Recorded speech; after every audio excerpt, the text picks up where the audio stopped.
It's day 4 of Hustler University. There's some things that you should know, and there's some things you should do. This is still a continuation of the Hustler Challenge, because that's going to take people about 7 days or more, some sooner, some slower, to actually start getting that stuff, because it's about, thinking bigger. That's your new theme music. And another very, very important thing that I want you to get in the habit of doing: create a spreadsheet to track your stuff. It doesn't have to be super complicated. It doesn't have to have fancy color tabs. If you're good at spreadsheets and you want to do that stuff, have at it. But the most important thing is that you have records of what you bring in, how much you paid for it, and how much you sold it for it, and how long you kept it. Because I see a lot of stuff on YouTube, and you see the hits or the nice stuff, which is cool. But the total picture is very important. It's super important, because, say, give you an example. You have this month, you find this one item, right, and you make $800 profit.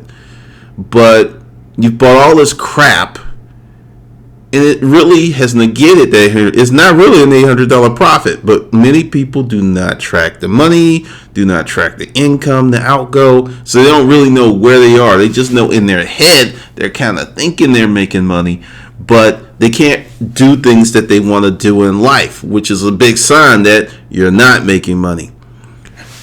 At the end, I'm going to pick on somebody, and I'm going to tell you why. All right, this is stacking inventory. One of the things you have to do is move your proportions around. One thing I see on YouTube is everyone is pretty much consistently between the 15 to 35, 40. I mean, that's where the lion's share stuff falls. And it's like, yeah, I got it for 50 cents. So no, you didn't make you had eBay fees, you had the cost of gas. There's so many other things that went in there. But I'm going to give you the secret sauce of our storage auction business. Now, you get a bunch of stuff, and now this is not the dollar section. The dollar section was closed and everything, but this formula worked really well for us, and they went through many different reiterations. But we had super nice smalls, like the stainless steel microwaves, super nice lamps, things like that. And that was $25 to $35. That was 40%. We had a lot of that stuff, but 20% of the things there was $100 or more. Then another 20% was $500 or more. And 10% was $1,000 or more. You can use these same proportions. I don't care if you're working on your house, because the thing is, you need some bigger items in your product mix. Especially, like, say you have an antique booth or a booth in the flea market. Your booth rents $150, $200, $300. If you can swing it, you need 2 to 3 items that if you sell those one item, it will pay your booth rent. That will take a lot of stress off of you, because you're only going to sell, so much stuff.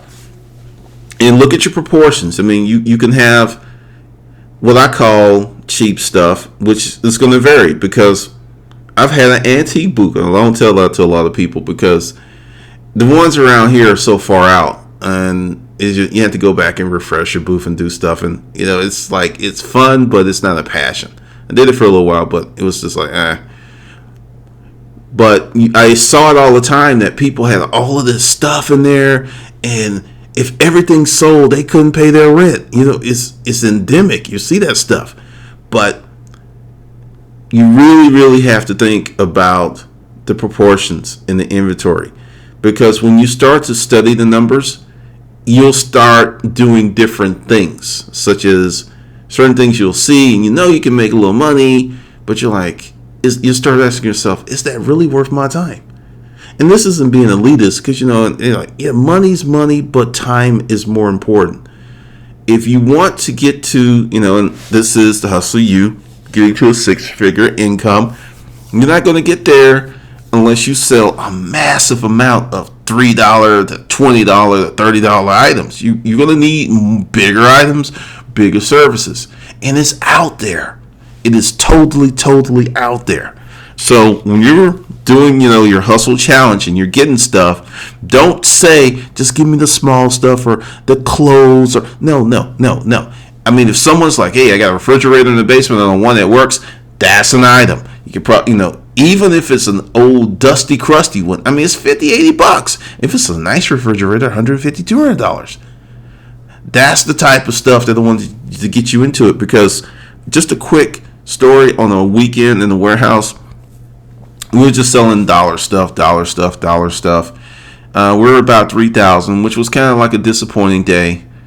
And then this couple came in and it's like, hey, we just moved in town. We saw your Craigslist ad. They spent $3,000, but they bought 6 things because they were like 500, 600. I mean, it was just like, it totally turned the day around.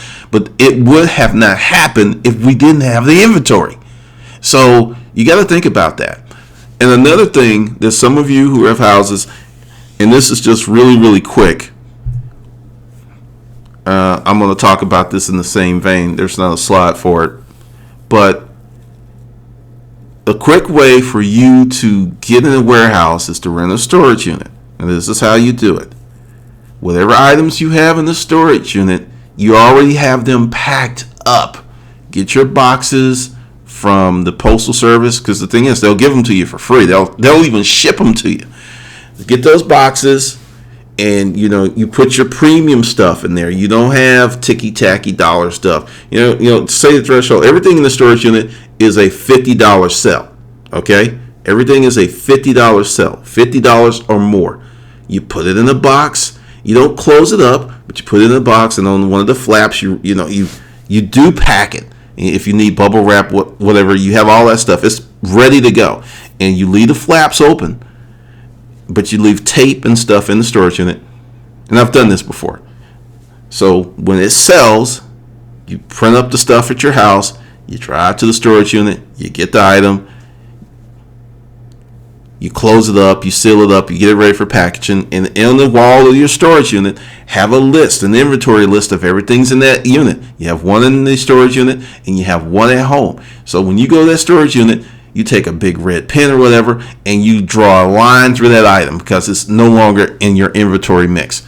It will give you a different level of commerce, because there are many people that's like, I don't have enough space, I don't want to make a commitment, and you're holding yourself back. Now, with how to sell large items on eBay, and the start of your large items is local pickup. I don't care what it is, weights, whatever. It may sell, it may not, but you won't know unless you list it. Run a mirror ad of the same item on Craigslist and put, hey, this item's on the local Craigslist, may disappear anytime on eBay. If that's still eBay legal, eBay's gotten so crazy about what you can and can't say.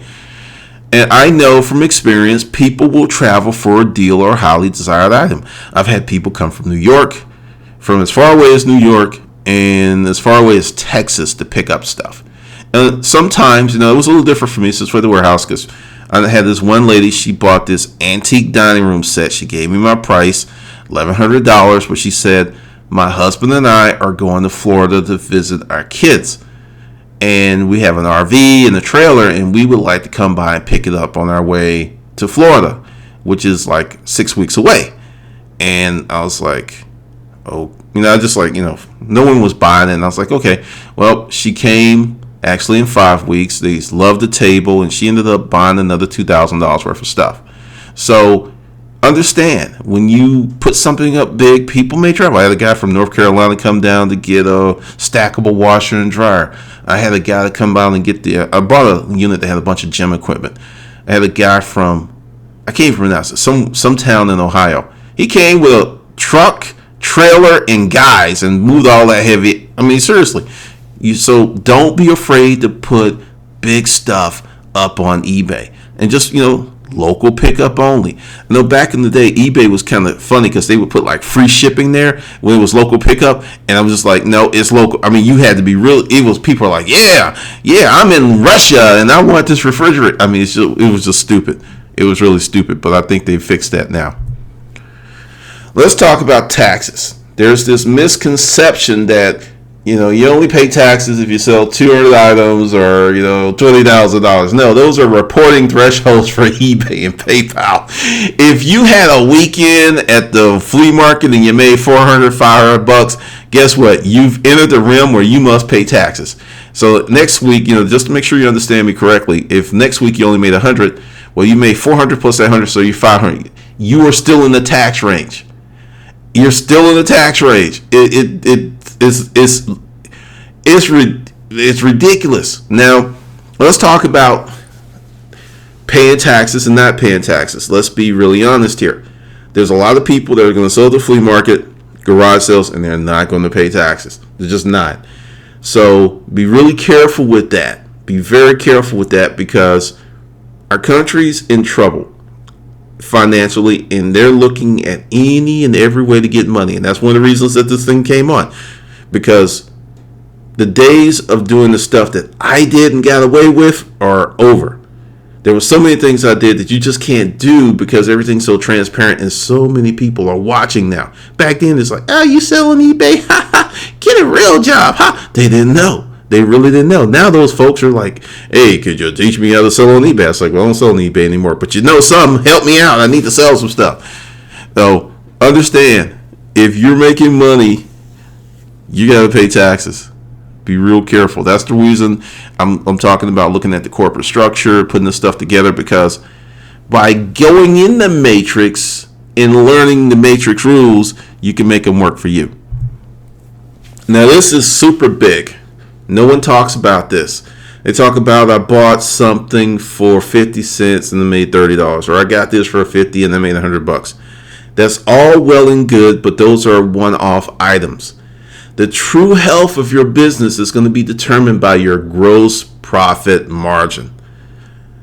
That's everything. That's everything. Like, okay, give you an example. Say, because I did mine per week. I didn't wait till the end of the month. Because it will tell you if things are going north or south. And if they're going south, you need to self-correct. Essentially, I'll give you a week. We had a week we did $10,000. And it was gross sales, and after calculating the cost, it was about $7,000 in profit, which was really cool. Another week, I spent $10,000 and I bought some crappy units, some stuff broke even, and the profit was $2,000. Yeah, the spent 10 made 2. It was not good. If your gross profit margin is in the 10% range as a reseller, you're in a lot of trouble. As a reseller, it should be roughly, really, even if you're sucking wind, it should be 30 to 40%. And once you really get on your game, 70%, 90%, 100%, because of it slides, because you're getting so many things in the mix. But I just put up there roughly our first year in the storage auction business. And I remember it because I was just really shocked. And understand that $70,000 was split between 2 people. So it wasn't like just 70, it was 35 each. It was a 70%. Well, I actually screwed up that on the slide, but I will correct this. It was actually a 74% profit margin, which many businesses will kill for. They will absolutely kill for. And for us, even with the losses, even buying units that were bad, because as you buy units, a new unit can obliterate the sins of an older unit. We consistently say between 75 and 95%, and lifetime average was an 81% profit margin. You need to do that. You need to learn how to do that, break it down. I advise you to do it every week, because it's going to keep you more honest, because you do it every month. It may make you feel better, because you kind of know once you start doing this where it's going to end up, and sometimes you're just going to get depressed and need a drink. You're going to need to go kick the wall or something, because it happens. But the thing is, with being in the resale business and going out and hustling, you have the opportunities to really make up for a lot of bad days. Now, I kind of went over this throughout the video, so I'm not going to get back into it. You can just kind of read this, because the losses, they count more than the hits. That you have to watch those things. Like, it's just crazy, because your gross profit margin tells the health for your business. So If you're like looking at a number of, say 40%, you make a 40% margin. You're doing really well overall. This is not per item, but overall. You want to be in the high 40, 50, 60, 70%, 80%. 90, 100% are doable, but let's just be realistic. You're going to have issues where it's going to make that somewhat untenable. But that's your number. When you look at that and you're like, oh, okay, we're consistently for the month we did 45% gross profit margin. That's a really good month. And also understand your gross profit margin may dip, and it doesn't mean that your business is bad, because the summer's coming up. Garage sales gonna kill retail. That's why I have a friend that owns a consignment store, and she used to say the J's, January, June, and July. It just killed her business because there's all these garage sales. People are out there. There's all these deals. The economy contracts. So your GPM may be bad during those months because you're buying and you're buying and buying. But it may be reflected in a higher gross profit margin a few weeks later when the season picks up again. So, don't become like freaking out. You have to look at the season and why it went down. If it's like, okay, it's a seasonal thing, it makes more sense. Now, this is where I am about to go off the rails. This is someone who used to be able to comment on my YouTube channel. I blocked him because a lot of people say stuff on YouTube, and I'm like this. I'm so busy focused on my business that I don't really look at a lot of other people's businesses because I have too much to do. But something happened, and I saw this, and I just had to share. All right. This guy left a comment who's doing like $8,000 to $12,000 a week out of his house selling some stuff on the channel. I'm not mentioning names, but you can figure it out for yourself. But I'm looking at this eBay thing, and for number one, this right here jumped out. I'm like, and oh wow, it's even. So I didn't even get into this. 125 sales, 2010. I didn't see that, but this is what got me. You go down here. Okay. 80 items, right? One sale. 2 sales. 3. 4. 5. 6.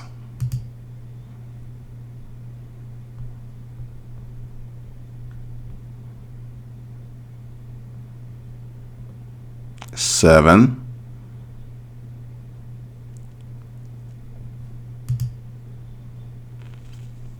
8, 9, 10, 11. All right. 80 completed listings, 11 sales, and most of them are under $30. So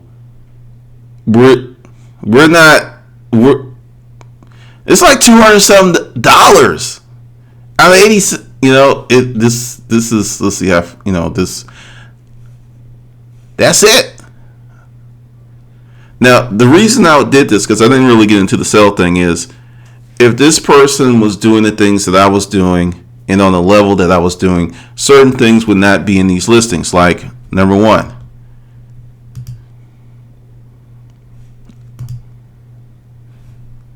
okay, you see all this shit in the background? This isn't good. This could be the reason this shit didn't sell. When you do your backgrounds, just go ahead and get a cloud dome or make one. And you can make one with some PVC pipe and some white sheets.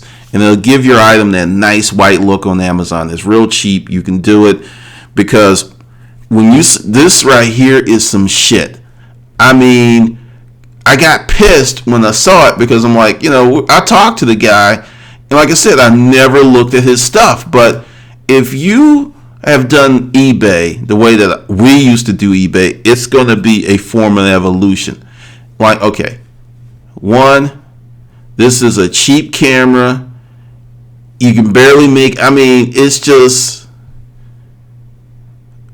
I'm just like blown away because people say stuff, but they really don't know what the hell they're talking about. But once again, let's see. Let's go to.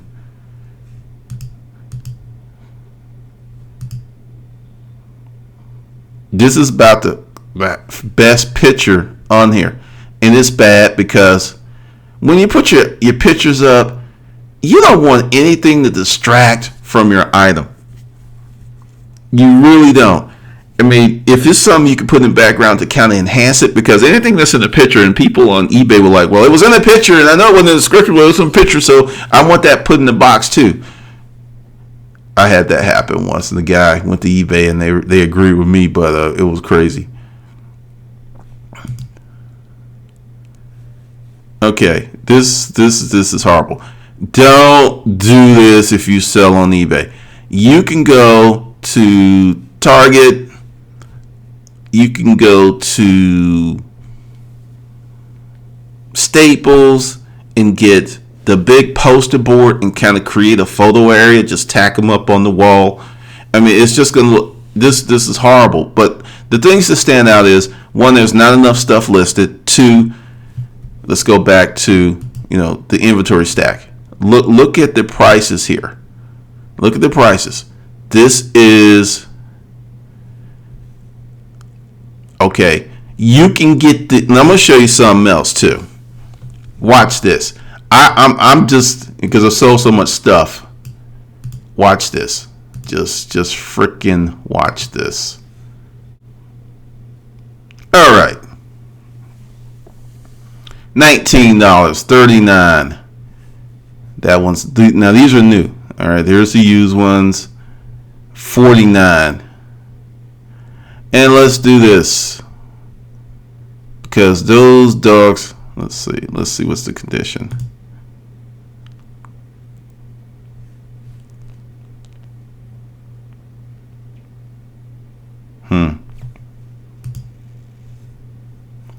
Let's do this. This is really funny how you have to go through all of this.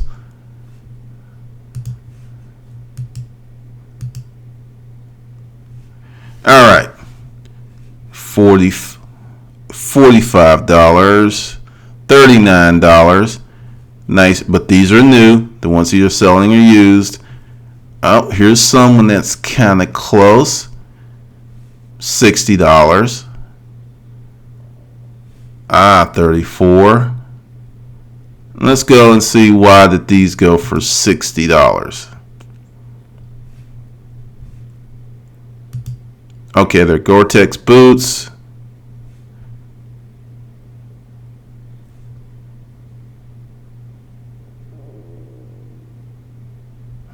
Gore-Tex boots. That's why they're so expensive.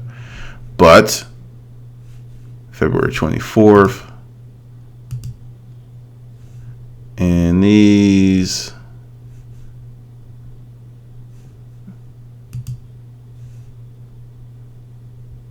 I'm just being an ass here, but really. Okay. We have not put in the real details. Okay, we didn't do the research. It's kind of sort of knows that they should go for a certain thing, but he didn't put the proper name. Don't do this. I mean, seriously. This is a fail. This is a total fail. But just to get to what I was talking about in terms of your product mix, you don't want a product mix that looks like this. You really don't want it like this. It's all cheap. And sure, you can ship it, and you didn't spend a lot of money, but this isn't like worth the time to list. Now, if he did this in one day, maybe. But if you're just like doing this all the time, I'm looking because I was like, wow. All right, I'm going to end on this note because I've gone way long. But essentially, your product mix is super, super important. It is incredibly important, and you have to be really vigilant on it. I'm not saying don't sell some lower margin items. You're going to have to, because that's what you're going to get the majority of the time.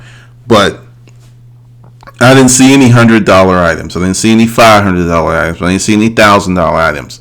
It's like you can have a slow month and sell one $500 item, and provided you bought it properly, 1,000. You sell 4 or 5 of those items, you have a great month. So just from me to you, definitely reevaluate your product mix, reevaluate how you acquire inventory, and during your Hustle University Challenge, don't turn down anything, because as we get stuff, even if it's something that's just okay, there's ways to either trade it, barter with someone, or package it in part of a bundle, because we'll just see what we get. But there's ways to get rid of stuff and still make money. All right. Well, this is day 4. It's a little long, so the next 2 are going to be a little shorter, because, like I said, I'm not trying to overload you, because I know you got a lot of stuff to do. But definitely be very, very on point with your product mixes. All right. This is Glendon, and this is day 4, and I will see you on the good side.